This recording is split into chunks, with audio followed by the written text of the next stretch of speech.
사랑하는 성도 여러분, 지난밤 평안하셨습니까? 오늘도 아침 묵상으로 하루를 시작하는 여러분들을 주님의 이름으로 축복합니다. 오늘도 기쁨과 감사가 충만한 그런 복된 날 되기를 바랍니다. 욥기 25장, 욥기 25장은 1절에서 6절까지 되어 있는 욥기서 중에는 제일 짧은 그런 성경입니다. 1절, 2절, 그리고 4절 제가 요 절로 읽어드리겠습니다. 수아 사람 빌닷이 대답하여 이르되 하나님은 주권과 위엄을 가지셨고 높은 곳에서 화평을 베푸시느니라. 4절 그런즉 하나님 앞에서 사람이 어찌 의롭다 하며 여자에게서 난 자가 어찌 깨끗하다 하랴. 욥기 25장은 수아 사람 빌닷이 욥에게 하는 세 번째 발언입니다. 23장, 24장에서 욥의 말이 끝나자 빌닷은 아주 조용하고 또 차분한 어조로 말을 꺼낸 것입니다. 지금 우리가 2절, 3절 이런 쭉 짧은 말씀을 보면 빌닷의 이야기는 틀린 말이 아닙니다. 아주 합당하고 이치에 맞는 이야기입니다. 빌닷이 어떤 이야기를 할까요? 먼저 빌닷은 하나님의 주권과 위엄을 강조하였습니다. 2절 말씀에 보면 하나님은 주권과 위엄을 가지셨다. 그리고 높은 곳에서 화평을 베푸신다 말합니다. 5절은 어떻게 말할까요? 달이라도 빛을 발하지 못하고 별도 빛나지 못하거든. 다시 말해서 달빛도 별빛도 하나님 앞에서 완전하지 않다. 그렇게 말하는 것입니다. 또한 나아가서 빌닷은 인간의 연약함을 이야기를 합니다. 인간은 스스로 완전하지 않다는 것이지요. 그래서 6절에 보면 하물며 구더기 같은 사람, 벌레 같은 인생이랴 말합니다.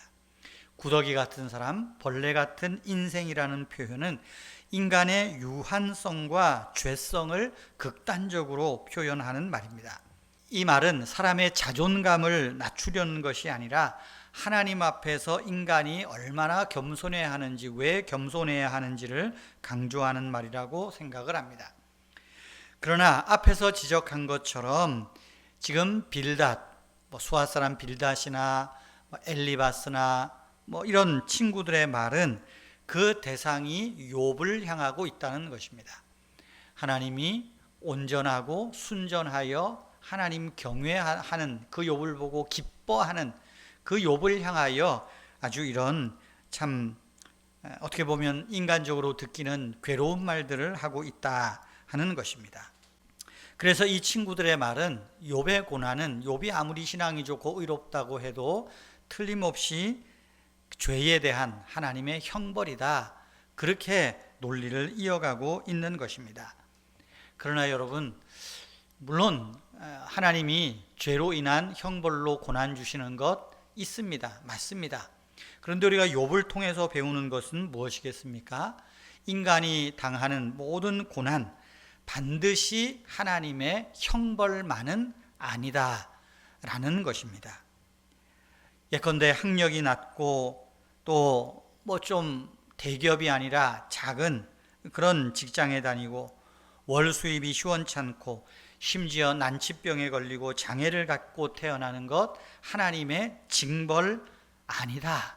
그걸 말하는 거예요. 마치 예수님께서 사역하실 때 사람들이 나면서부터 눈먼 자를 데리고 와서 말하잖아요. 이 사람이 앞을 보지 못하는 것 누구의 죄 때문입니까? 이 사람의 죄입니까? 부모의 죄입니까? 장애를 가지고 어떤 질병을 가지고 이러는 것, 이 사람들의 생각에는 어떤 죄의 결과라고 자꾸만 등치시키는 것입니다. 그런 생각은 오늘도 마찬가지입니다. 오늘 여기 본문에 보면 고난 속에 있는 자들을 보면서 구더기 같은 존재, 벌레 같은 인생 이런 표현도 다 그런 맥락에서 나오는 말입니다. 그래서 이런 좀 왜곡된 이해 때문에, 왜곡된 고난의 이해 때문에 우리는 한동안 가난이라든가 장애를 가진 분들은 자기를 스스로 부끄러워하고 또 형벌로 생각하고 참 비참하게 살아야 했던 것입니다. 그런데 그것이 아닙니다. 하나님은 욥의 고난을 통하여서 우리에게 하나님 당신의 마음을 보여주고자 하십니다. 때문에 욥의 고난은 우리 모든 인생들에게 너무나 큰 위로가 됩니다. 욥이 당하는 고난이나 고통, 하나님의 저주나 하나님의 징계가 아니라는 사실 그 자체가 우리에게 주는 위로라는 것입니다. 욥의 고난 속에서 그 친구들이 비난하고 점잖은 충고 속에서도 욥은 오히려 하나님의 마음을 헤아리려 하였습니다. 지금 고난 중에 있는 욥을 향한 하나님의 마음은 무엇입니까? 더 나아가서 우리를 향한 하나님의 그 본심은 무엇입니까? 너희들은 내게 아름답다 하는 것입니다. 너희는 나에게 유익하다. 너희는 나의 기쁨이다. 그렇게 말하는 거예요. 우리 인생이 당하는 고난, 하나님의 본심이 아닙니다. 하나님의 본심은 뭐예요? 우리를 통하여 하나님이 기뻐하시고 우리 자체를 하나님이 기뻐하시고 높여주시기를 원하시는 그 하나님의 마음이 있다는 거예요. 욥은 그 하나님의 마음을 보고자 애를 썼던 것입니다.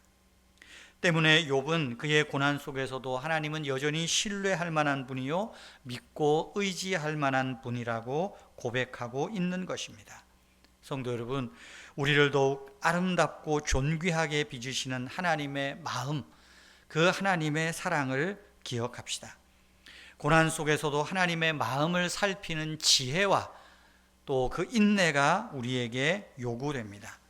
고난 속에서도 욥과 같이 여전히 하나님은 신뢰할 만한 분이라는 믿음이 우리 안에 충만하기를 축복합니다. 기도하겠습니다.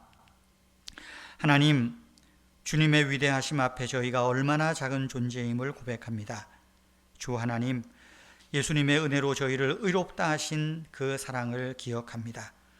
우리를 하나님의 새로운 피조물로 만드시고 우리를 보배롭고 존귀하고 아름답게 하신 하나님의 그 마음을 보며 그 하나님의 사랑에 감격하며 보답하며 살아가는 우리 모든 인생들 되게 하여 주시옵소서. 오늘도 우리 은혜의 교회를 붙드시고 우리 교회에 속한 성도님들 또 한국교회에 속해 있는 모든 성도님들을 붙드셔서 오직 하나님의 은혜를 붙들고 세상의 이념이나 세상의 가치 판단이 아니라 하나님이 우리를 어떻게 보시는지 그 하나님의 마음, 하나님의 사랑을 헤아리며 그 은혜에 보답하는, 그래서 사람을 향하여 또 세상을 향하여 하나님의 마음을 나타내는, 하나님의 아름다움을 나타내는 보배롭고 존귀한 주님의 백성들이 되게 하여 주시옵소서. 오늘도 우리와 함께 하시는 주님 감사합니다. 특별히 우리 은혜의 교회를 축복해 주시고 우리 은혜의 교회가 더욱더 힘써 하나님 나라 사역 잘 감당할 수 있도록 또 우리 은혜의 교회를 통하여 더 많은 사람들에게 복음이 전하여지고 더 많은 사람들이 함께 모여 예배하며 또 사역하며 또 다음 세대로 주님의 이 귀한 복음의 터전들을 잘 계승하고 전수해가는 그런 복된 교회가 되게 하여 주시옵소서. 지난 22년보다 앞으로의 22년이 더 복된 교회가 되게 하여 주시옵소서. 교회를 섬기며 수고하는 모든 종들을 축복하시고 하나님 그들의 모든 수고 위에 하나님 은혜로 평강으로 함께하여 주시옵소서. 주 예수님의 이름으로 기도하옵나이다. 아멘. 우리 은혜의 교회를 위해서 기도하시고 또 한국 교회를 위해서 기도해 주시기를 바랍니다.